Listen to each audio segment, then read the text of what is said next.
Welcome to episode 26 of Auto Off Topic. I'm your host, Andrew. And I am your other host, Brad. So, we're back for another episode. We are in miserable New England. My mic sounds weird to you? I don't think so. Okay, excellent. No, it's echoing on my side. Maybe turn my headphones down a little bit.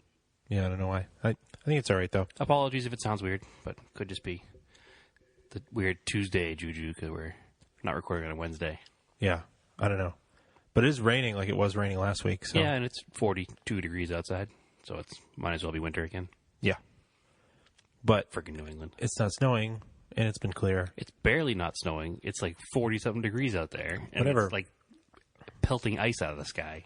No, it's not. Just that's what it feels like. So dramatic. I just don't like it, man. It was cold on Saturday because we were outside all day. We were all day outside, yes. Mm-hmm. And we went rallycrossing because we haven't been rallycrossing in I haven't been in like 6 years. I think you've been even longer. Yeah, it might even be 7 or 8 years. Yeah. So we went with our local club, which is the New England region of the SCCA. I think my lack of rallycrossing coincides with my purchasing of a house. Yes. I think so too. So that was 2009. And then, so what we mean by rallycross, we mean basically if you're familiar with autocross, because I don't think every SCCA region has rallycross. They don't, and a lot of people now are probably familiar with like the European format rallycross, now that it's become global rallycross. Yeah. It's not the same. Not at all. No. This is very much the same as autocross, but in a field, so loose surface, or a gravel parking lot, set up with cones, same rules, basically. Basically. Hit a cone, 2 seconds penalty, but the times are cumulative. Instead of fastest run of the day wins, you need to be consistent all day long for all the runs, and the person with the lowest elapsed time, just like rally, wins the you event win in your class. Yeah. Now, the main reason there are a couple of slight changes from autocross is in autocross, you can run the same course all day without the surface changing much. Yes. So you don't need to worry about course maintenance. So you can run 100 cars 4 times each on the same course, and it'll stay the same. The problem with rallycross is as the day wears on, the loose surface, be it grass, be it gravel, be it whatever, gets torn up, and you can't keep digging a hole. So if you saw the picture I posted yesterday, little explanation, it was a picture of a bumper off of a car. Yeah, it's on the Instagram page, right? Yes. Yep. Bumper off of a car and a shovel, some splash shields, yeah, and some splash shields and a rake. Yeah. And basically, due to safety, they'll let all the cars run at least once for consistency. Safety, yeah. And then if some ruts start to develop, in fact, the corner we were on, a couple of the faster guys were getting a little bit too much air. Yeah, that's what gave us concern to call it in to control it. The corner was getting a little too rutted up when we saw her. Because there's also, people who had never done it before, and you don't want them to catch a rut the wrong way. Yes. So, and basically all we had to do was move the cone in a few feet after the safety stewards came over. Yep. And then they ran second runs or third runs, whatever runs we were on. They just ran them again, and it was fine. Right, but the course had changed after all the cars had run it at least the same amount of times. Yes. So, but it's funny because we were standing there, working the corner, because you work a corner to reset cones if somebody hits them or whatever. And we're watching it, and that one particular Volkswagen went through and two-wheeled it, 2 right side wheels in the ground, 2 left side wheels in the air. And we're like, this is getting a little deep. Yeah. And that was an experienced driver. So we said, if somebody amateur comes through here and, hooks this wrong, it's going to be a problem. And no sooner did we call it in, but that Subaru wagon came through. It bottomed out. Yeah. It was an Outback, like probably a 2000 to like a 2000. Yeah, like a Legacy Outback. Yeah, Legacy Outback, the big one. Yep. And it dragged the rear bumper as it went through the rut and just left it behind. Yep. Like just a clean break, just whoop. Well, it helped that it was a New England Subaru and had some rust on the metal brackets all together too. Yeah. I'm sure that was a little bit helpful in it being sheared off cleanly, but it was definitely like, well, I'm glad we called that in now. So you can bring a nice car to Rallycross, but, for your car, safety is not guaranteed. This discussion goes way back when we first started doing it, actually. We always had to debate what was harder on a car, Rallycross or autocross. Now, you and I never had the debate because you and I obviously always said Rallycross is harder on a car. It's way harder. Way harder on a car. But the argument on the other side has always been it's not as hard on components. So if you're running a car on loose surfaces, this is the argument. I'm not saying I agree with it, but I'm also not going to deny it because we have some friends that used to make this argument. So they also probably cared a little bit less about the physical appearance of their car than we do. If you take a nice car there, it's going to get scratched, period. The front bumper's going to get turfed. The wheels are going to get turfed. Yes. The bottoms of the rockers are going to get turfed. The bottom of the body. As we learned from the Mirage, the entire bottom of the body will basically be sandblasted and become bare metal over after time. If you don't have a skid plate, you will dent the oil pan. Over and over. You'll rip exhaust. What do you call that piece? Flex pipes. Yep. You'll rip constantly. But anyway, the argument always was that the softer surface was easier on brakes and easier on ball joints and whatnot. I disagree. It's a pretty rough go with the car because when you're autocrossing, the car's not bouncing up in the air and occasionally even catching air under some wheels. You might wreck wheel bearings autocrossing, right? With super sticky tires and stuff. Easy maintenance repair. It's very easy. We're not really selling it too well, but if you're going to do it in an old car. And if you're going to do it in a nice car, don't go into it thinking that you're going to take it out, bring it to the car wash, and go win the car show next week. Because that's not going to happen. It's fine. You can do it in a new car, but it's going to give it some patina. Yeah, patina. Plastic parts will be missing. I believe we used to use that term, rally patina. Right. Because the Mirage was full of it. It was. It was also full of 230,000 mile just being driven patina, but hey, Well, when we started rallycrossing it, it was like at 160,000, I think. Yep. But it still wasn't perfect. No. Car had a rough life from day one. No, but it didn't help it any, what we did to it. But no, but as a testament to the car, as we've said over and over again, that thing went through at least 5 years of rallycross. Mm-hmm. And like once a month for 5 years straight. And I commuted to and from work like 65 miles each way. And even my sister owned that car for a while and commuted to college, 100-something miles away. Not every day, but, she stayed out there. So that car went from like 90,000 miles when I got it to 230 and never had a major mechanical part replaced. Just maintenance. Head gaskets a couple of times, timing belt a couple of times, couple of clutches, and brakes. Wearable items, essentially. I think the clutch was done once. It was done twice. Okay. Because it was done once when I first got it back from my sister, and then we did it again probably 100,000 miles later. I did some axles, wheel bearings, struts. The axles were done a few times. Lower because control arms. Rallycross. Mm-hmm. We broke some axles. Rarely, but we did break one pretty good once. Yep. That was the only time the car didn't drive home under its own power. Yep. And thankfully, it was at the closest event to home. Yes. But that's Rallycross. It's autocross with dirt. And two changed rules. It's the cumulative time. And in autocross, if you hit a cone and the cone stays in its box, the chalk box in the ground, you don't get penalized for it. Yeah. In Rallycross, if you so much as graze a cone, even if it doesn't fall over or move, you get penalized for it because there's no box, because it's in dirt. There's no proof of where it was exactly. So any contact, if the cone wiggles, you get 2 seconds. Mm-hmm. But basically, that's why we call that car the Rally Mirage. Not basically, that's exactly what we call that car, the Rally Mirage. Which actually, you put a really old video of it up today, I saw. Yeah. The video from 2000. Almost 10 years to the day that we went rallycrossing. 2007. It was, April 22nd, 2007. Yeah, same course, so...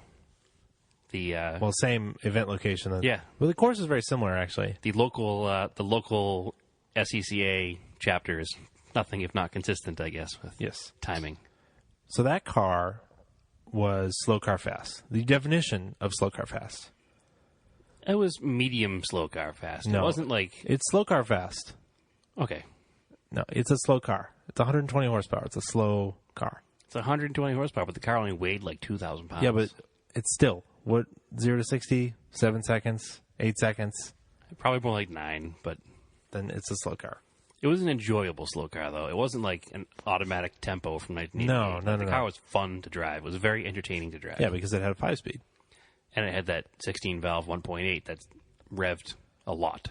Yeah. And liked to rev. Yeah. And you could just keep it spinning all the time and not even worry about braking it for some reason. So anyways, it was 120 horsepower, open front diff, front-wheel drive.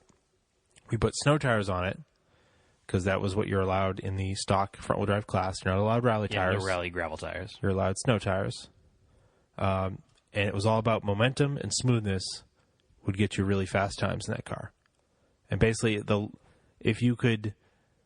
way to drive that car in the dirt, you rarely had to touch the brakes. You could let off the gas, and it would weight shift to the front, and then the dirt would kind of drag it, and you really wouldn't have to touch the brakes, and that's how you could be super fast with it. Yeah, the only time you hit a lot of braking was during the snow events when you needed to get the rear end to slide around a little bit. Yeah. And then you just use the e-brake. Yeah. So that car was pretty consistent, and took quite a few trophies with that. First, second, thirds. Yeah, we were pretty consistent. Nearly won a championship. It came really close one year. It's because we didn't do enough events that year. I think the guy that beat us. No, No? I did them all. You couldn't. Okay. Yeah. I lost to him by like 3 points or something. Yeah, and it was pretty close. We were back and forth. Regardless. On Saturday, I finally took a turn driving. We've talked about it on the show, Jordan's STI, friend of the show here, a friend of ours, that we've been working on, 2 years? Yeah, off and on. It's not like steady every weekend for 2 years. It's not really been a top priority project. It was a long-term project. He's owned the car for a long time. It's new, right? No, like second owner, but probably 10 years. It was almost new when he bought it. He bought it around the same time I bought mine. Identical black STIs. Black STI, yep. 2005. And he was getting it ready. He had always planned to use it as a rallycross car, I guess, after the first time he did it. Yeah, the first time he did it, and he ripped the little fender flares off the back. Yeah. But the car developed it's got 150K in it, so it needed some maintenance. The turbo went bad. It was a daily driven car for a long time. So we had to put a new turbo on it, and then the whole thing with the stupid Mishimoto intake that didn't fit right because the intake boot ripped. And it seemed like every time we fixed something else broke because 150,000 mile car. Yeah. And it wasn't like we fixed the radiator and broke a radiator hose. It was like we finally got the Mishimoto intake system all set up, and then the power steering line's let go. Power steering line let go in the bottom, and then we get that all taken care of, and exhaust hanger broke, or there's always something stupid that broke every single time. Yeah. So finally, we got the car all set. I think he finally went. Should have checked with that. I think the first event he did was in January, or maybe the end of last season. But I'm not sure. He's done a few now. I think it was January was the first one he really went to. But I hadn't had time. You hadn't had time to actually, because he always offered a second seat for us. I still haven't had time. Yeah. So I finally had time on Saturday to do it. Holy crap. To get into a car, this is a totally stock STI with like catback exhaust. Yeah, minor bolt-ons. Intake and exhaust, and that's pretty much it. That's it. 300 horsepower. It was warm enough to run gravel tires because he's running in modified all-wheel drive, so you can run gravel tires, and the interior from the front seats back is basically stripped out. Yep, it's got a harness bar, and what seats are they? The Cobra, the FX ones. Okay. And it has you can send your stock struts to Feel in California, and they will revalve them to match rally spec. No, they'll revalve them to match King Springs, which are lift springs. Okay, they're Australian, and the car is awesome. It's ridiculous. It's not your first time rallycrossing an STI either, because you used yours actually at this event, I think, correct? It was at the one that was 7 years ago. Yeah, we have some pictures of that. I got to find on my computer, and I'll post them. We also so normally an STI comes with giant Brembos, but you can't run a gravel tire with giant Brembos because they don't make gravel tires that big. They only make them in 15s and 16s. So then what you do is you take off the 05 to 07 WRX came stock with 4-pot, 2-pots. Those red ones that you see. Yep. Those are actually the factory gravel brakes. And they come with a TR, was they called the package they called it? Tuner ready or something they called it? Something, but they came on most of them. Okay. So you can buy those and then you buy the right calipers because the 05 and up STI has a different bolt pattern than 50114, so you get the right brake calipers. Rotors, you mean? Yeah, rotors. And there's special rotors for the rear because the e-brake is inside the hub. Mm-hmm. So that was a little bit of a challenge, I guess, for him to find all those parts. But once he got them, everything bolted together. We got it all bled.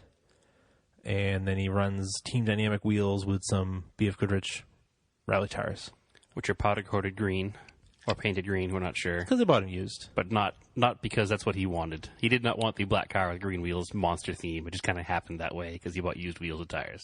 It works. It does work. But it also makes it really easy to make fun of him. So whatever.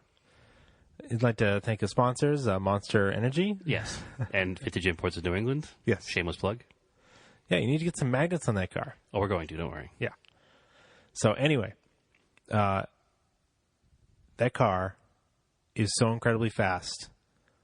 I had the chance to, I think I talked about it, that I went to spectate at the Stafford Springs event, which was an ice event. So he had snow tires in the car. Yeah, back in January. And I just went for a ride along real quick because I was watching his dogs. And that car accelerates so fast on a loose surface. Like you just don't expect it. Like I just wasn't used to it. I went for a ride along with you, actually, because Jordan had another passenger and he was driving. And then I went for a ride along when you drove the car. Excuse me. And you're right. It doesn't have any business being on loose dirt and hooking up. But those gravel tires and the 300 horsepower car, it was stupidity. Well, I scared you because you weren't ready for it. I wasn't ready. The only thing I've ever rallycrossed in is our friend Keith has the stock WRX, which we ran on all seasons, and the front wheel drive snow tired Mirage. So I've never been in a car that when you matted the throttle in loose dirt, that it hooked up and went. Well, that's the other thing. The car has the magic diffs. The 05 got the helical front LSD, it's got a rear LSD, and it's got the active center diff. So as soon as instead of in the Mirage, you'd mash the throttle and you might light up one of the front tires if it was loose, or it might hook to one side. This car just digs down and goes, as long as you didn't bog it. If you kept it in the boost. It's stupid. It's crazy fast. Yeah, I love it. And I finally figured out that left foot braking was the easiest way. You just kind of kept the throttle at a certain point and then just slowed it down by tapping the brake with your left foot. That also helped keep the car in boost and in power, so you didn't have as much of a chance of bogging it down, too. Yeah. But yeah, I went for one of the ride-alongs with you, and there was a pretty tight hairpin in the afternoon event, afternoon portion of the event, and I mean, it was like magic when the car went around. It felt like I was riding a Navigator for Gigi Galli in Monte Carlo. It was pretty ridiculous. Oh, it makes you... The car definitely made me look cooler. Yeah, it makes you look like a hero. Well, it makes you look like a hero, but I was not fast. You weren't... Towards the end of the day, you got faster. I did get faster, but I was not as fast as the people that have been doing it for a while in all-wheel drive cars. Well, because smooth is fast. Yes. And hanging the tail out is fun. Yeah. But there's somewhere in between where you can be fast and fun, but you were just out there having a good time. Well, as evidenced by some of the pictures I've seen from the event where your open face helmet and all you see is your teeth. Well, once you, like Jordan said, once you hit that throttle, and I like the way Subarus sound, and I like the way turbos sound. As soon as you hear that little burble and then the turbo spooling, and you feel that torque throw you in the seat from that 2.5, you're like, whatever, McRae, Higgins, block, Hoonigan. Yeah. I'm going sideways. Yep. This is so cool. This is the appeal of rally, though. Yeah. You know, the appeal of rallycross to us is you can do that and not get arrested. Yeah, and it'd been so long since I'd done anything in an area where I could flog a car in relative safety without getting in trouble that it just felt really good to do it. Because, some people do different things to blow off stress, and we used to go autocrossing and rallycrossing all the time, and Some karting people go to the do it. gym. Some people go karting. And we hadn't done it. We just haven't been doing it lately. which I'd like to get back to karting because that's really fun every now and then. It's just too expensive right now. Yeah, it is. It can be expensive, but it was nice to just beat on rental go-karts and not have to worry about them. That's true. But I think a car... So I may have hit the most cones. I was going to ask, just about to ask, how many cones did you hit on the entire day, sir? It was 16. So 16 cones, that's 32 seconds worth of penalties. Yes. That's pretty bad. Which is probably more cones than I've ever hit in any season of autocross or rallycross. Maybe the first rallycross season, or like one of the first snow rallycrosses, you might have hit 16 I don't even cones. think I hit that many. No. Because I wasn't hitting them on purpose either. There was only one that I definitely dead-centered. Yep. The other ones I was just...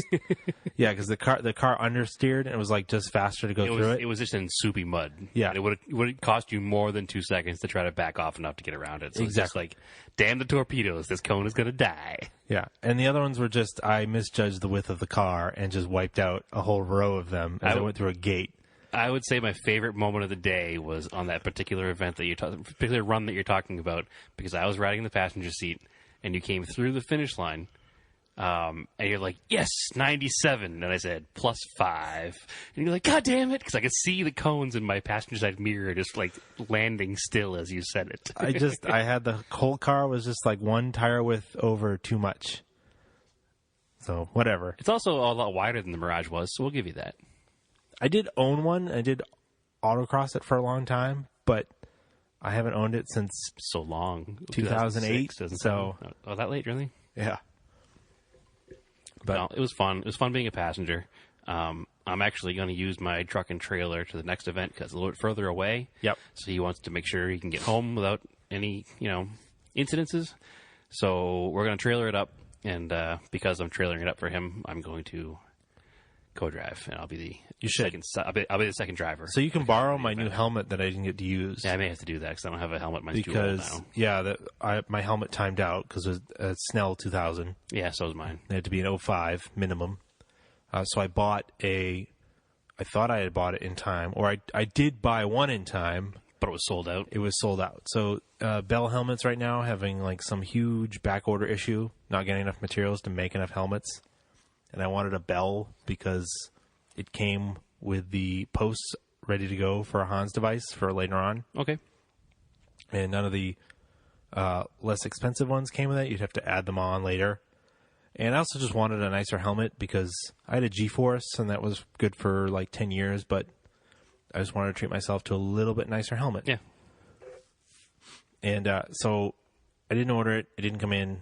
It was from like Jegs, their eBay store. I thought maybe they'd have it in stock because they had it posted on eBay. They had it listed on eBay? Yeah, stupid eBay. So it wasn't there. But then I found another seller that was in stock, and it did ship, and I'll probably get it tomorrow.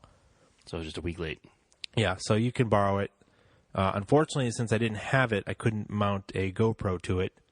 I tried to use a GoPro chest harness, but that didn't really work that well. All I saw was the Subaru emblem in the middle of the steering wheel. Yeah. Especially because he has those seats in there, too, so you're sitting down probably 4 inches lower than stock. But whatever. We'll try it. So for when you go, I'll mount a GoPro mount to it, and you can mount yours. Yeah, no problem. And try it. Because I like that when they're mounted on the helmet at like chin level. Yeah, it gives a pretty like a first-person cool. view, almost like a video game style view. Yeah, and it gets your head kind of moving around. I also am hoping there's going to be some service up there because I like to bring a mount to for the phone and do maybe some live streams on the Facebook page of the laps. Yeah. So I'll try to figure that out if there's any service up there.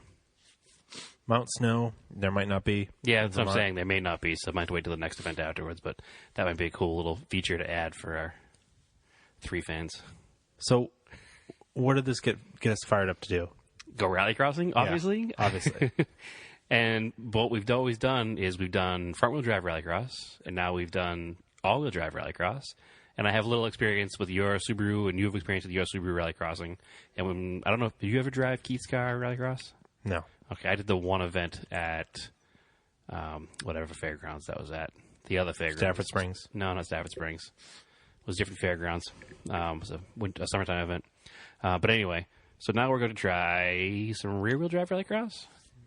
which wasn't a popular class like 10 years ago, but apparently just more and more people are doing it now. It's always been popular with me. I've always liked watching the rear-wheel drive cars because I remember Tim had the Plymouth Arrow forever, which was like the first rallycross car that I was like, oh my God, I need to have an old Colt or Arrow in this case. Yeah, it was a Fire Arrow. Yeah, which is available again, and it's still for sale, and it's like $1.95, but I just can't. It's so beat up now. It's basically parts. But we've been talking about the Starion forever, and kind of like, what are we going to do with this thing once we get it together? Well, it's now going to become an autocross, rallycross, TSD car. Yeah, it's just a general fun-driving thrash car. Yes, we have seats, we have sheet metal, we have some tires for the street, we have snow tires. We don't have rally gravel tires for it, but we'll live with that for a little while. Yeah. So buy some used gravels at some point. This will hopefully not be too long from now when this is happening. So we just need to get some more wrenching time in and get the thing back on the road. Yep. Because it's time to rear-wheel drive rallycross. And everything else. I mean, we could even do a drift day in it if you want. Yeah. We're just going to use it for whatever, because the motor in the car only has 10,000 miles on it. The transmission's in perfect shape. It's just got an ugly body on it. So let's make it somewhat pretty and drive the crap out of it. No, just put it back together so it's safe and drive it. Yes, and we'll do a little tribute kind of paint scheme to the old Starion race cars of yore, whether it be a Marlboro car or a Rally Art car or... I'm voting Marlboro. Or Advan car.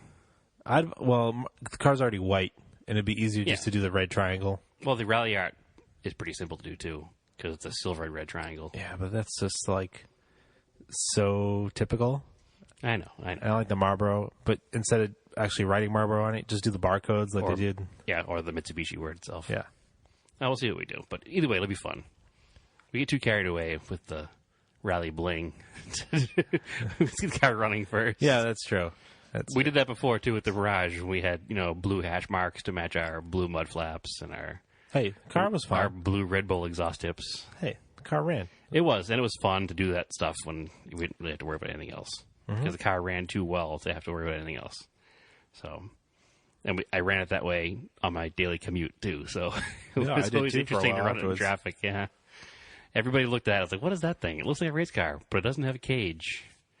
So, it's kind of a poser car. Yeah. But it kind of was, but we did use it, so it wasn't that full poser. But so, that sort of brings us into Project Car updates. A little bit. Unless you want to take a break right now. Grab a beer. I'm down with taking a break and grabbing a beer. All right, we're going to take a quick pause. We'll grab a beer. We'll be right back. Now we're back. And we're back. Okay. What'd you do with that bottle opener? I put it right here in the middle of the table so we can both reach it.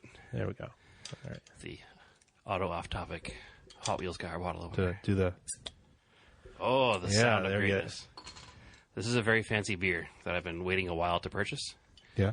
It was recommended to me by my favorite liquor store owner at Den Rock Liquors in Andover, Massachusetts. Mm-hmm.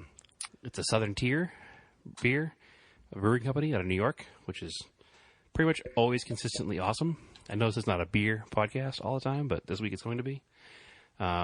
This is their Blackwater Creme Brulee Imperial Milk Stout. It's billed as a dessert beer.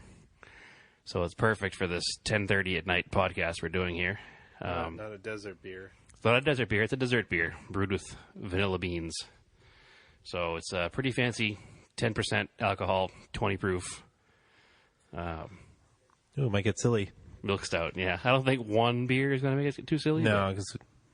We also just finished big cups of coffee each, so... Yes.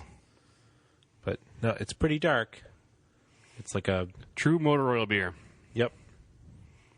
So... It smells strong. Well, it's 10%, which is... Yeah, you definitely smell the alcohol in it. Not the strongest of strong, but... Which I had that... was it Stillwater Bunny or something last night? It was similar. High alcohol, dark beer, Imperial Stout. Well, I've been waiting to purchase this for a while because it was a limited run. You probably can't even buy it anymore, but it's supposed to be, like, life-changingly good. Ooh. Wow. Is it life-changingly good? Well, it's almost sweet. I'm trying to take a sip at the same time. No, it's really good. Talk, yeah. it's super, super good. All right. I had to go in for the sweet. So. All right. So moving on to Project Car updates. Yeah. Do you have anything? anything? My first sip. No, I have nothing. It's gonna keep making you talk before you can't son of a bitch. It's going to be warm and disgusting. I have nothing to report. I have not worked on a car. I have not done anything. I helped you and your dad paint your lift. Oh, that's right. So that's about it. So we went. Go ahead. You can take a sip. Thank you. So we went, and so my dad has a lift in his garage that is probably, I feel like we put that up in like 2005-ish. My life has changed. Sorry. Yeah, it's pretty good. Really good beer. It's a roll-on 4-post lift with, I believe they're like 24-inch wide ramps, but they were powder coated originally from the factory. It lasted a long time. It held up a lot. Super long time. All the brake fluid we've spilled on it, and yeah, but eventually brake fluid broke down the powder coat. Powder coat, yep. And just cleaning it, and then he'd driving cars on it. He'd park cars in the wintertime. They'd still have some salt and snow on them because he's an active garage that he uses. Right. And it started to much to our chagrin. Yeah, it still started to give some surface rust. So I mean, it's super thick steel. Like it's not going to rot. It would take a long time to rot through. Right. It's like a bridge. But yeah, it's really thick. But it was looking pretty haggard. So we wanted to fix it up before this summer so we could use it for other projects. So I took the time with him the other day, Sunday morning. We ground off all the loose paint with a grinder. Yep. And then Jordan and Brad came down afterwards, and we cleaned it off. Excuse me. We used this like POR. It's like etching stuff, like it's metal prep. Metal prepping primer. It's a nice, like semi-gloss black. Yeah. Well, the before you guys got there, we did this. It was this POR brand metal etch stuff. Oh, that was the acid stuff that was on there. It washed off with water. Yeah, it removes the rust and it preps the metal. A lot of the contamination that's on there. Most of it came off. Yeah. But then we did 2 coats of black POR. Mm-hmm. And then apparently POR has a safety red color, which I was surprised at how well that red covered the black. Not only did it cover the black, but it pretty much matched all the original paint left on the lift. It looks brand new. Yeah, and the picture you sent us because he did the final coats of it. So yeah, it looks really, really good. It's going to look really good when we have some video stuff happening on this year later on. Yeah, so I'm going to let it sit for like a week before we put any weight on it, car tires. And then I think the first thing I want to check is the oil pressure in the Montero. The new Montero. The new one. The new to you Montero. Yep.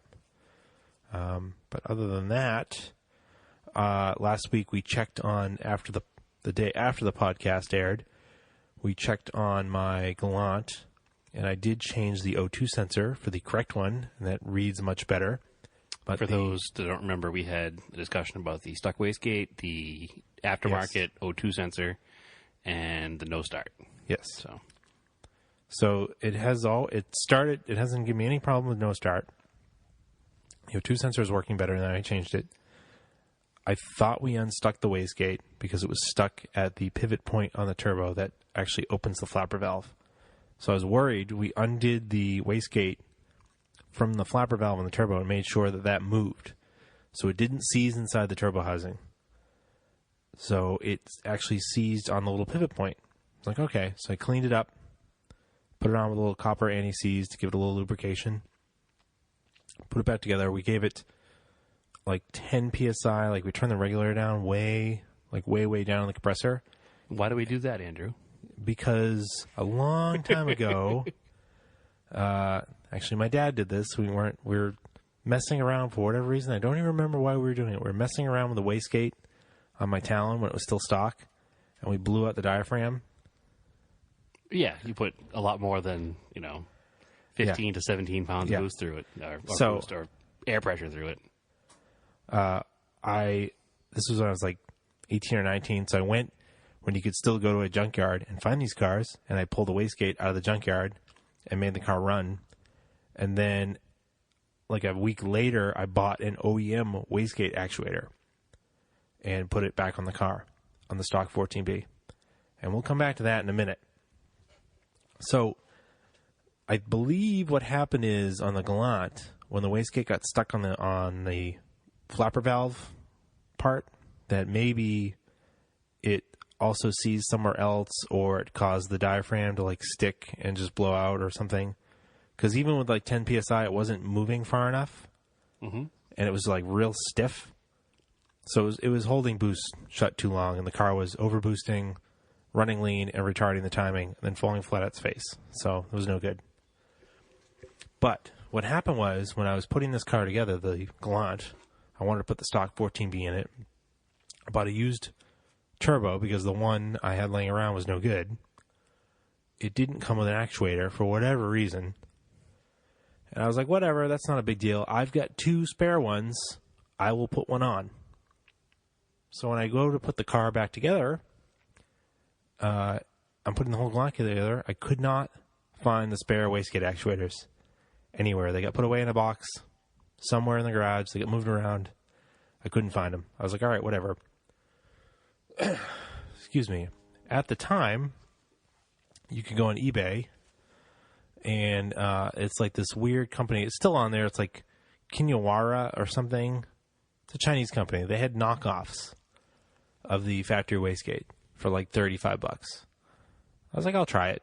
And it worked for like 4 years until it apparently corroded and broke. Yeah. So I was like, all right. Well, it had the disadvantage of being in your garage where it had a little bit of dampness to it, too. I'm sure it didn't help. It's true. But, I mean, it worked perfectly fine. So, I don't know. If you need to go that route, it will probably work for you. I had no problems with it other than now. Yeah. After 30,000 miles. Well, if the car was driven all the time, it might not have ever happened. But the car sat for the winter, and it was fine when you parked it, and it just, eventually went bad. And I was even looking again, because I wasn't sure if I could find my spare ones. They make like some billet one now that's like adjustable. I don't know if it's any good. I'd have to look into it.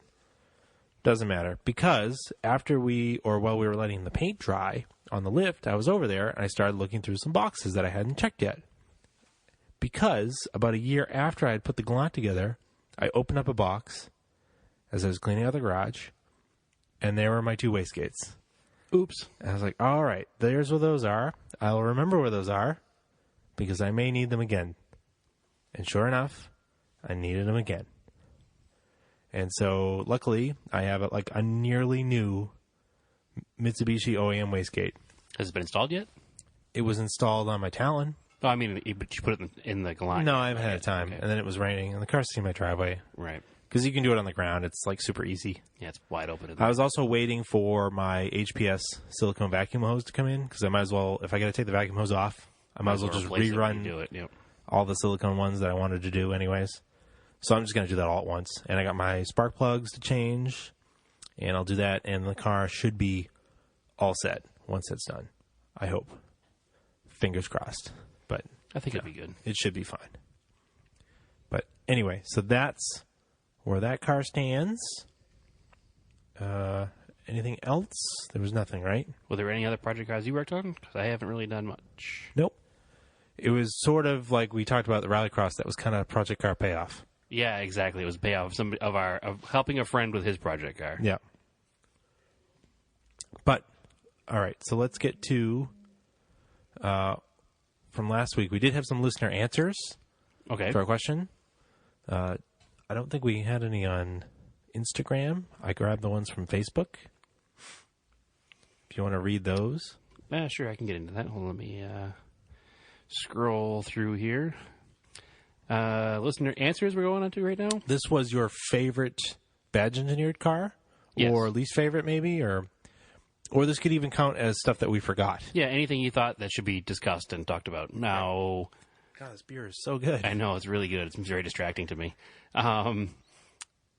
Obviously, with our podcast being, by design, a little bit Mitsubishi-centric, it's no surprise that our listeners are Mitsubishi fans. Frank Eck, who we know through the Montero Owners Group, says that, how about Mitsubishi settling for the Dakota to make a Raider pickup? Maybe they'll finally bring real Mitsubishi pickups in after that ugly fiasco. That was a terrible truck because that particular Dakota was a terrible truck. They always had problems with window regulators and exhaust manifolds cracking and rust, and they were just terrible trucks. So just generally getting parts from them was a pain in the ass, too. It was. The Mitsubishi-specific parts were never really supported properly by the manufacturer, and they were ugly on top of it. They kind of looked like a Endeavor Galant pickup truck I don't know. They were kind of gross.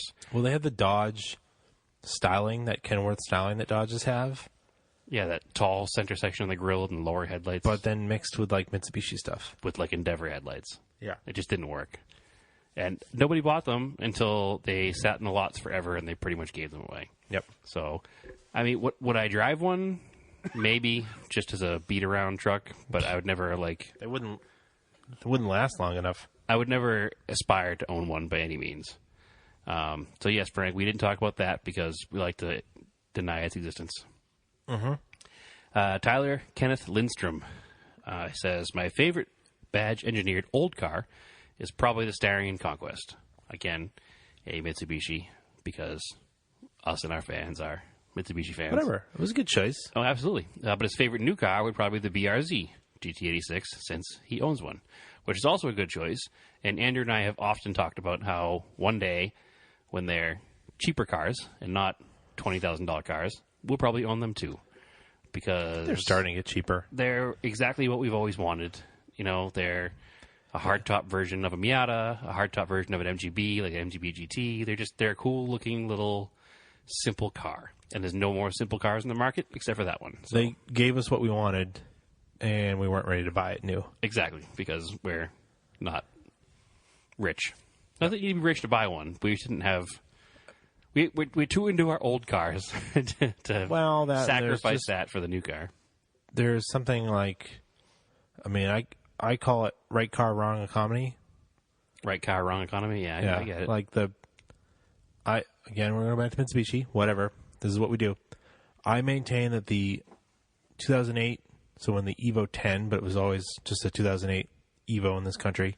Yep. And that body style car came out in 2008. Obviously, the economy crashed. And nobody was buying and cars. Those cars, in fact, there is no, I've probably said this before, there is no 2009 Mitsubishi Evos ever. They were never made because they skipped a whole year of production because nobody bought the cars. Yeah, that's many 08s sitting on the lots. Because there's no money. To that point, there's still 2015s brand new sitting on the lots. So yes, because the car just... It aged. Other cars got better, and it was just there when money came back around. Now, the problem with that car is the Evo that came before it, the 8s and 9s, were so drastically different that people who bought the 8s and 9s, a lot of them didn't want the 10. And a lot of people that would have bought a 10 maybe had experience with an 8 or 9 and were like, nope, the car's too raw. That could have added to the problem too, because that was a much more finished, proper, like, touring car than the 8 and 9, which were practically four-door go-karts. Yeah, but they're still really fast. I would take a 10 over a 9. There's no doubt that they're really fast. I would not, but I owned an 8, so I'm a little biased. I owned an 8 right before you had your STI. However, I would have taken an STI over both. To which you are kicked off the podcast, which you own, because it's the wrong thing to say. No, I like the torque of the 2.5 better. Well, I'll tell you, the one thing that I didn't like about the STI, the main complaint I had about the car was the seating position. So being in Jordan's car, you know, with an aftermarket seats and seat brackets, it completely changes my whole thought on the car. It was just the car, you sat too high in the car. It didn't feel like a sports car to me when you drove the car.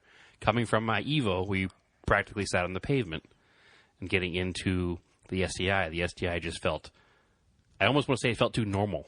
Like, it didn't feel any different sitting behind the wheel than, like, my mom's Accord. Oh, I don't know about that. Well, maybe I'm being a little over, exaggerating the problem here, but that was my main problem with the car, was the seating position, which can be changed. I mean, it certainly is something. I mean, when you have a four-door sedan as a sports car, it's not technically a sports car. No, but again, I had the Evo, and it was fine. Your seating position is typically more upright. Yeah, it is. But all right, anyway. So, moving on. Yeah. Wasabi Cars. Daniel says, just listened to the latest episode. Most enjoyable. Thank you, Dan. Pictured, and obviously attached a picture to this post. Posted it to the Off Topic Facebook page. Yes. Pictured is a Mitsubishi assembled Henry J. No, not badge engineered or platform shared. I think I would almost call that badge engineered, even though it was built as a knockdown kit. I did not know this. I have always loved Henry J's.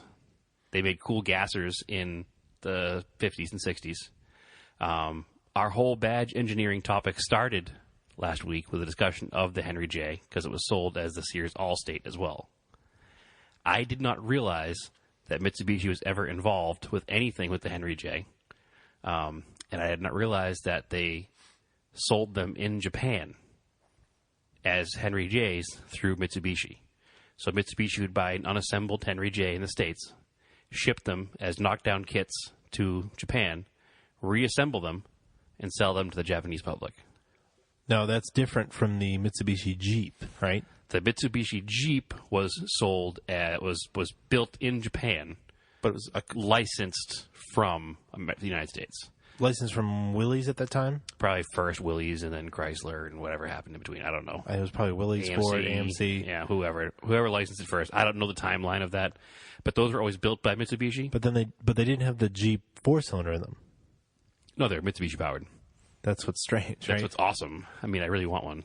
But also, as a longtime Henry J fan, I'd never heard this Mitsubishi connection, and now I'm having a really hard time in my head not justifying looking for one. Because for some reason, I feel the need to collect anything and everything Mitsubishi. And even though Henry J's sold here were not Mitsubishis, that history of it is endearing enough to me that I'd like to try to find one. And maybe promote this history to other people.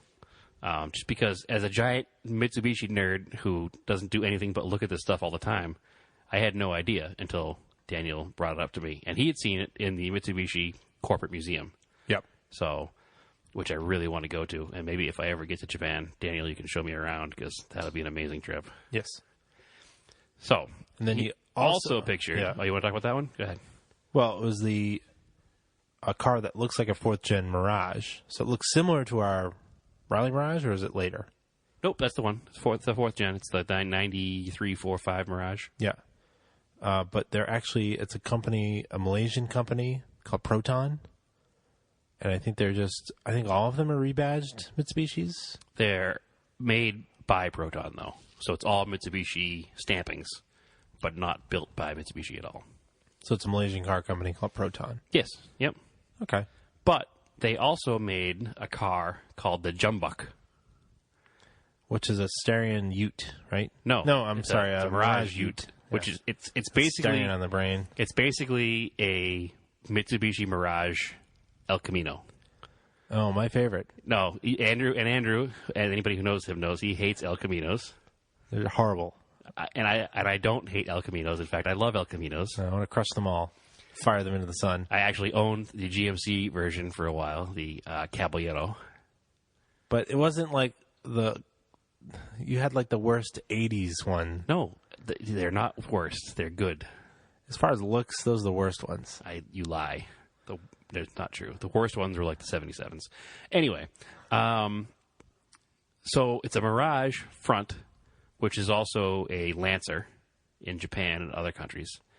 So there are a few of them out there that people have done Evo 1, 2, and 3, front bumpers, hoods, and 4G6 rear-wheel drive swaps to. So another someday project in the back of Brad's crazy mind is an Evo El Camino, or an Evo Camino, as if you would, I guess. So it's a terrible thing to say. I'm sorry I said it, Andrew, but I do like pickup truck, car-based pickup trucks. Volkswagen Caddies, Chevy El Caminos, Ford Rancheros. All right, I'll give you like a 71 Chevelle El Camino, or 71 El Camino, the Chevelle nose. I like that. It's cool. See? So there's a lot of cool ones out there. 59 El Camino. It's amazing. That. Yeah. You just don't like the 80s ones because you don't like the 80s 85, Malibus. Yeah. El Camino, I did not like. Mine was an 84, and it was a Caballero. It was silver with a red middle and the red velour. Badge engineering, it was a GMC. Yeah, the GMC Caballero. Yeah. So, and actually our neighbors in Salem, our parents' neighbors in Salem, have a 78 Caballero Royal Knight. Where? What's his name from the Getty station? Oh, really? Yeah, it's awesome. It's black with like Trans Am style like birds and gold pinstripes. The 150 horsepower, 350. If that. It might even be a 6-cylinder, which mine was, too. It was the 2.8 or 3 point something, 6-cylinder. Real fireball that thing is. Hey, listen, I was a teenager. I never actually even drove the thing. Yeah, you're lucky. Saved you the embarrassment. I saved you the embarrassment because you'd been the passenger. I think the doors are rotted off, too. I had doors for it, remember? Yeah, I remember. Yeah, they sat in the yard forever and I never finished the car. Much to the chagrin of Dad. Or my dad. But anyway, so yeah, that's the... He also brought up the 40th anniversary Corvette that we talked about. Which is interesting because it's a picture of one in Japan with like a body kit. Not cared for at all. Just parked outside. But anyway, listener questions. Go ahead. All right, so we'll start off with the first one I've got is Wasabi Cars. Also, yes, another question from Dan. And he said, have you collected parts you have no use for? So, I collect parts, and you guys made fun of me the other day because I had that wastegate, and I was so excited to find it. But you know what? I don't have to buy a wastegate because I already had it. True. I bought it 10 years ago. However, I think this is not a no use for it part because you own 2 cars that have Mitsubishi turbos. In theory, I should never have any use for it if it doesn't break. But right, but you have it's a replacement part if you have it. Yeah. Now, if you had a wastegate, actuator for a 1985 Lotus Esprit, you'd be like, why do you have that part? Or if you had a sweet aftermarket part, which I think is what Dan is more referring to, like if you had a specific TRD steering wheel that worked in an MR2 in 1986, he thought it was cool looking, but he didn't have anything to put it on. Do you have anything weird like that? Andrew's looking around the room. I am looking around the room. We're in his stashed basement of stuff. No, I don't actually. I only collect kind of stuff either... I'm looking at an Evo wing. You never put that in anything. Oh, yeah, I guess so. I have an Evo 10 wing because it was Evo 9 wing. What? It's an Evo 8. Whatever it is, yeah. 8 or 9. Yeah. Because it was a warranty return when I was working at the dealer, and they were like, throw it away. I was like, sure. Because it had carbon. I remember you used to have it in your room at your parents' house as a desk adornment, and you used the wing surface for display shelf for models. Yeah, it works as a really good desk shelf. If you get one of those flat IKEA desks. In fact, I should probably reset it up like that. Because it's like super, super light for the size, because it's real carbon. Yeah, it's carbon, yeah. It just had a little bit of clear coat peel, so they replaced it on warranty. I have like 2 or 3 of those around. I think I gave you one. I have one too, for the same reason. I have a lot of wheels that I don't have any use for. Oh, I guess I have these 16-inch wheels that would fit my Galant, but I only have 3 of them. So that's right too. Those are the they're HRE something. I don't know what they are, but they're like true 3-piece. Yeah, they're like a reverse mount. They're really 3-piece. Really good looking wheel. If I could find a fourth one. Yeah. I don't know what the model is, so I can't figure it out. Maybe we should post a picture of it and see if people can figure it out again. Maybe. But yeah, I have a lot of wheels. I have way too many wheels. Yeah. As far as parts, you should get some cars to put them on, or I have cars to put them on. It's just I have more sets of wheels than I have cars, which isn't a bad thing. 'Cause you have that too, I guess. But I have 2 sets of 4x100 wheels. I have the braids from the Mirage that you bought. I also have a set of Sentra 7s, which are a 80s European wheel that a Volkswagen and BMW guys use. Yep. They're kind of a weird-looking triangle design with a flat center cap. They're like so ugly, they're cool kind of wheels. Mm-hmm. I got a set of Watanabes that I want to put on Providestarian. I have a couple of sets of Enki 92s. I have a couple of steel wheel sets. I have factory sets for an Audi 4000 that I don't even own anymore. I have doors. I have doors for the Audi 4000 that I don't even own anymore. Yeah, you should sell those. Nobody wants them. Really? Yeah. I put it up a few times, but... Solid doors? Nobody wants them? Nobody wants them. Weird. I can't bring myself to throw them away either because I know the second I do, I'll be like... I'll stumble across this Audi 4000 project car that needs 2 doors. Yeah, I guess. And then you have the Renaults for it. You kept those. I don't have the Renault. I sold those. Oh, okay. Yeah, I wanted to keep them, but somebody offered me too much money, so... Because those are cool wheel. Yeah, I let them go. They're rare. They're like one of 100 sets ever made in that color, so... Somebody wanted them more than I needed them, and for the money at the time, I said, yep, see you later. Well, yeah, what are you going to put them on? Exactly, because they only fit Audis. And actually, they would have fit like a Ford Focus because they're 4 and 108, I think. But nothing I'm ever going to own, so... No. So yeah, I have wheels. That's about it. Okay. I think that's it. Jordan Mellum says, Jordan being the owner of the STI I keep talking about, why is Andrew's foot so heavy? I don't know. I'm not even sure I can walk with it. It's just my left foot is just so heavy. Yeah, we brought this up in the beginning of the podcast. Just solid lead. Talking about Andrew just flailing his arms and feet all around the Rallycross course. Yeah. It was fun, though. Jeremy asked an interesting question. Jeremy's always good for interesting questions, actually. If you could spend a day with an automotive-related person, dead or alive, who would it be and why? Did you have anyone? I mean, there's way too many answers for this question. Between race car drivers and car designers. Just pick one. I don't know if I can pick one. I can't do it. You have to pick one. I can't do it, Andrew. I just can't do it. Just pick one for the sake of the listeners. You go first. All right, because I picked one. I said Ken Purdy. Okay. And he's probably the grandfather of, like, automotive journalism. And I have one of his books. You can probably find it used pretty inexpensively because it's like a super old book and it's just kind of a cheap paperback, which is Kings of the Road. And it's interesting because he's writing about a lot of like early cars, like Mercers and Packards and all stuff that's like pre-World War II. Brass era stuff? Oh, after brass era. So. Yeah, in between mid-year war. Mid-war? Well, what do you call those? It's not pre-war because it's not pre-World War I. Interwar, I think. Maybe I don't know. Shoot. I have no idea, but... There is a term for the cars between World War I and World War II. I think it's interwar years. Peace cars. Yeah. Peacetime cars. That's interesting. I'd never read that book. I'll have to pick it up. Mm-hmm. I guess if I had to pick one person... when I was a child, I was obsessed with automotive design because all I did in school, rather than schoolwork, was draw pictures of cars in notebooks and on everything and everywhere. And I was obsessed with all of the 1950s, 40s, and 50s car designers, where cars went from more functional design to more stylized design. So I'd probably like to meet Harley Earl. That'd be pretty cool. Yeah, because he was kind of like the beginning of that whole jet age of automotive design. So in the late 40s, and I actually used to do almost every year. I had to do a book report. I'd pick a book about Harley Earl and do it. So yeah, I mean, he penned some of the most iconic designs. Yeah, some of my favorites came from Harley Earl's designs and his design studios and his coworkers and his mind. So, and the great Buick Y Job, which is his most famous car that he designed and had the concept built and then kept himself to drive daily. Yes. Which is awesome. But I think that based on my automotive design, that was what my career path was going to be when I was a kid. I was like, hey, when I'm older, I'm going to go to Detroit and design cars. Not knowing that by the time I was older, pen and ink drawings were kind of on the outs, and in the 90s it was all computerized everything. Yeah, but and still. It was still pen and ink, but it was just not...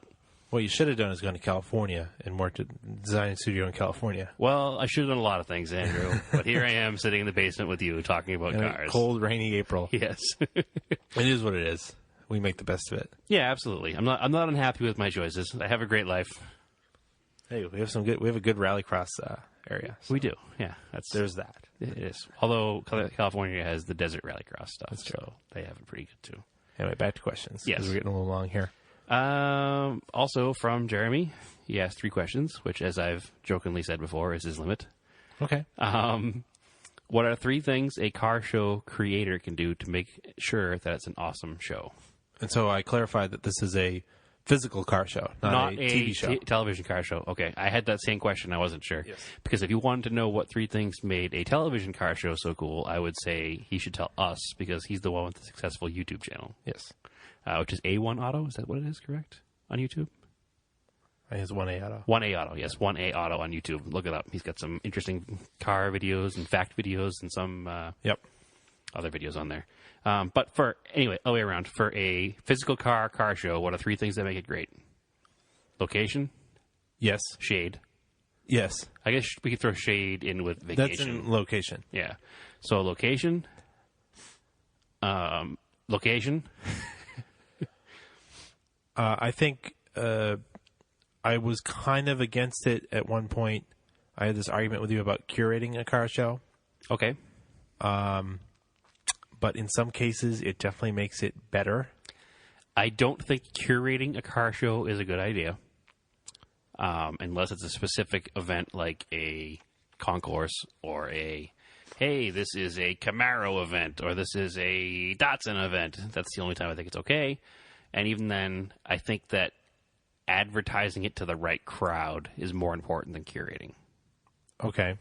So if you don't want and I don't want to alienate any listeners or anybody, but if you don't want a younger, loud stereo revving their exhaust all the time, burnout crowd, don't advertise it on a major Facebook tuning page or, I don't know, word of mouth it through people who you know are going to be more what you're looking for, I guess. Yeah. No, that's fair. I don't agree 100% with curating the show. But there are some people that do not know how to behave in public. 100%. And some of them are adults. So Yes. it's not even... I can bring it up. We went to a Cars and Coffee event once, and everybody was kind of keeping themselves in line a little bit. And then a police officer rolled through. It was like, oh, check this out, guys. And he did a burnout in his police car and opened the floodgates for all the dummies to be like, oh, the cop did it. Guess what's going to happen now? Time to run on two steps and do burnouts and play loud music. Yeah. So anybody can ruin anything, but I think it's just more important to kind of have the right crowd. So that might also go with location, but I think as long as you have a good location, it's got some shade, it's centralized to everybody, you have the right, you don't need trophies, you don't need any of that stuff, but you have the right atmosphere for food, for whatever. So I think it all comes down to location, to be honest with you. Okay. I can't think of anything else that makes a car show a better thing than that. If it's in a nice place with things to do for the whole family. So you don't want the middle of a paved parking lot in August? Oh, it's the worst. Okay. That's the worst. Or on the side of the deep woods anytime in the summertime because it's mosquito fest. All right. So it's got to be the right place. Usually like a nice park. It's like it's a good place to do it. Or sometimes if you can get it, even if it's a big parking lot that has a lot of buildings around that have food and coffee and other places, you can kind of like, you can bring the whole family and the family can be like, oh, well, you're going to enjoy the car show. We can't wait to get coffee at the coffee shop. And maybe there's a couple of small little stores we can walk around in while you're at the car show. Well, it's like it used to be cruise nights were the thing you had. Yeah. And then it sort of became Cars and Coffee. They still have the cruise nights, though. They do. And that's the thing about the biggest cruise night around here. Where is it at? It's at the Skip's Drive-In. No, other than that one, the Wednesday night show. Well, it's at the mall. It's at the mall. But it's at night, so it's cooler. Right. But your whole family is, even your non-car members of the family, will come along and they'll support your hobby. Yes. And they'll wander into the mall and you can do their thing. Walk around and listen to 50s music. Well, listen, I'm not saying anything about the show itself. What I'm saying is, because of the location of the show, my wife and daughter are more likely to come with me, and then they'll walk around the show with me for a little bit, and they'll be like, all right, well, you have your fun, hang out with your friends, we're going to go in the mall, and maybe go to the food court, maybe do some window shopping, maybe do some actual shopping, and it's just kind of, like, not that I don't want my family to hang out with me the whole time, but I understand that my car interest isn't their car interest. Yep. So it's kind of nice to have other things for the family to do. All right, fair enough. Next one. Moving on. I'm getting the moving on signs from Andrew. What automotive-related phone apps should car enthusiasts check out? Jeremy Nuts. Fourth question. I didn't notice you had a fourth question. Jeremy, you are now sacked. No, that's the third one. Nope, fourth. No, because your answer is no. That was my note in there. Never mind. Okay, what automotive-related apps should car enthusiasts check out? I don't know. I don't use any. A phone app? Yeah, I don't know. I use Facebook, and I've talked about curating. I have my Facebook page and my Instagram page curated to see car stuff all day. Yeah, That's it. If you like to look at car stuff, Instagram's really good for that. You can curate it really closely for that. So moving on, I don't have any other apps. Sorry. Joliet Jake. This is an awesome question, and it's right in my wheelhouse. Yep. Thoughts on vintage American compacts, like Pintos, Vegas, Corvairs, and Mavericks? My answer is yes, give me them all. I will take them. If nobody else wants them, You can also add Chevettes to the mix. I've always wanted a Cosworth Vega. Those are awesome. Black on gold. Yep, or the burgundy on gold. Oh, the best. Yeah. I've always liked Corvairs. I've always liked Mavericks. I've even always liked Pintos and Vegas. I mean, I've always liked Gremlins and say Gremlin. Everything. I don't care if it's out of the norm. I want it. I've always liked Ramblers. Ramblers were one of my favorite cars ever, and not even like the Rambler Scramblers, just like the same body style, but just a base model Rambler. It's always been like an entry-level way to get into cool old cars, and then if you know enough about these things, you know they used to race them, and there are tons of cool, like, I'm not talking drag racing, I'm talking sports car racing. Yes. So there's tons of cool ones out there, and vintage racing and vintage photography. You can see, you know, they would set a deep dish American Racing 4-spokes or set a deep dish steel wheels and the right set of tires and the right stance, and they just, you know, the right front spoiler, which they used to call a spook, which is a funny name for a spoiler. Yes. Under the front of the car. And they looked super aggressive, and they were tiny, and they were just fun. And I love them all. So, yes, Julia, Jake, I will take all of them, and anybody who wants to get rid of them, has them in their yard, can send them my way. Yeah, I mean, I definitely think that I don't see enough of them at car shows. No, it goes right, throwaway cars. It goes right with my Dodge Colts. You bring a Dodge Colt to a car show, everybody comes over and looks at it. I don't enjoy that specifically as the point of driving them, but it's true. You can park a Dodge Colt next to a Corvette, and nobody's going to look at the Corvette. Everybody remembers them. Yep. And that's why I look at them. Because like, oh my God, I haven't seen one in so many X amount of years. Or I used to own one. Yep. Or my mother had one, or my grandmother had one. Yeah. But then on top of that, you can make it cool by playing with the stance, playing with the tires and wheels, playing with, you know, the exhaust, the motor, modern suspension. You can make them really cool really easily. Yep. So, well, anyway, I like it. So, as always, we're going to call that a show. As always, you can find us on Facebook at Auto Off Topic Podcast. You can follow me on Instagram at Auto Off Topic, or me personally at Race and Anger.